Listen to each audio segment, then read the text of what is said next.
We begin this program in New Zealand, where 40 people have been confirmed killed and more than 20 wounded after shootings at two mosques in the city of Christchurch, that's on the country's South Island. The first attack happened at the Noor mosque, the second at the Linwood mosque. Eyewitnesses describe people fleeing in terror during Friday prayers. 3 men and a woman have been apprehended. Police say they've defused a number of IEDs, improvised explosive devices, found after the attacks. Authorities have warned people to avoid mosques across the country and for those mosques to keep their doors closed. Prime Minister Jacinda Ardern said it was one of New Zealand's darkest days. This is what she had to say at a press conference just moments ago. It is clear that this can now only be described as a terrorist attack. From what we know, it does appear to have been well planned. 2 explosive devices attached to suspects' vehicles have now been found and they have been disarmed.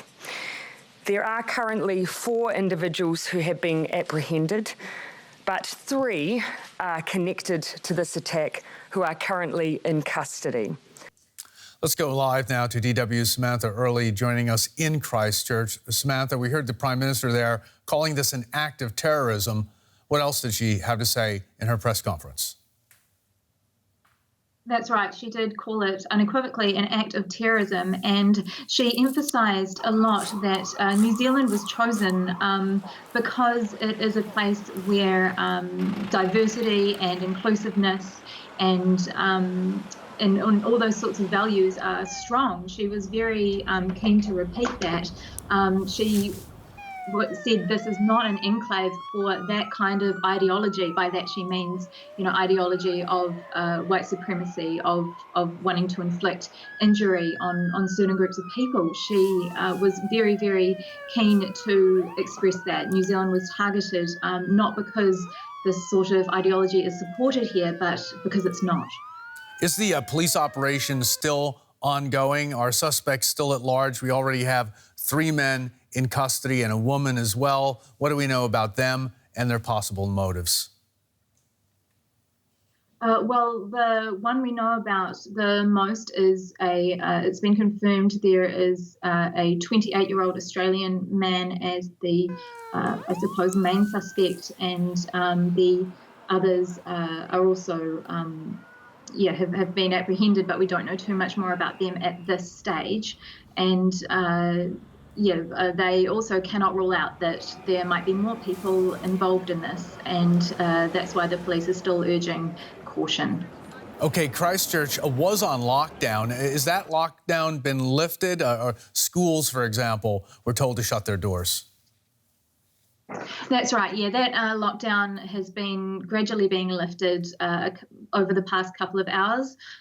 School children have been able to be picked up from school, as well as the hospital lockdown has stopped in a lot of public buildings as well. People are slowly being able to make their way home, but authorities are encouraging people to just stay home and not travel if they don't need to. So the feeling in the city is still definitely very tense, and there's a lot of concern there.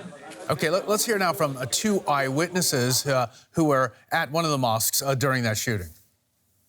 And he have helmet, and he have given the glasses, and he's a dress of the military, and he's a gun, machine gun of the M16 Plug 1, and it's a seat belt of the another gun, bullet, and he passed. I say, hey, what are you doing?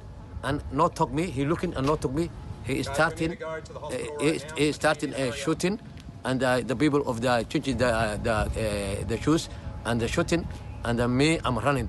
That's after that he go inside and he go one by one, everybody killing, and some people died. First we hide behind the cars and under the cars, and then when we see that firing still on, we try to jump the fence, and then we hide the next house to the mosque on this side, and fighting was on and on, Samantha, 40 people have been confirmed killed. More than 20 have been injured. We understand police are using all their resources to get officers out onto the streets. How about emergency services? How are they coping in Christchurch right now?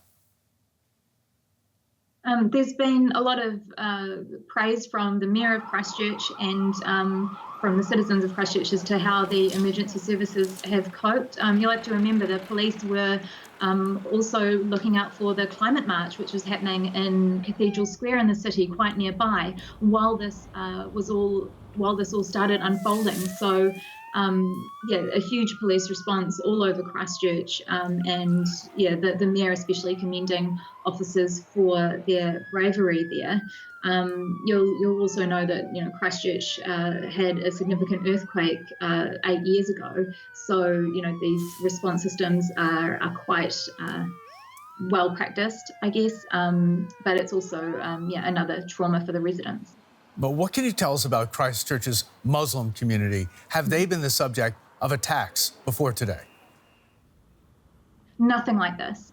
Nothing at all like this. And lots of people are very shocked that Muslims would be targeted here in New Zealand. There have been reports of racist attacks, but nothing on this scale, and certainly it's very shocking.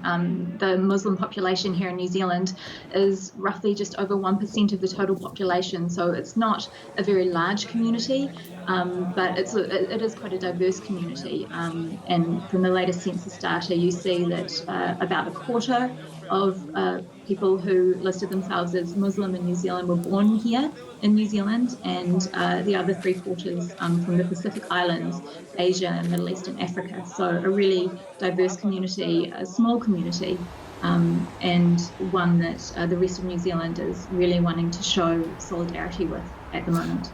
Okay, police are getting all their resources out onto the streets right now. How long will this ongoing police operation last? Is it centered in Christchurch, or is it also taking place in other urban centers across the country?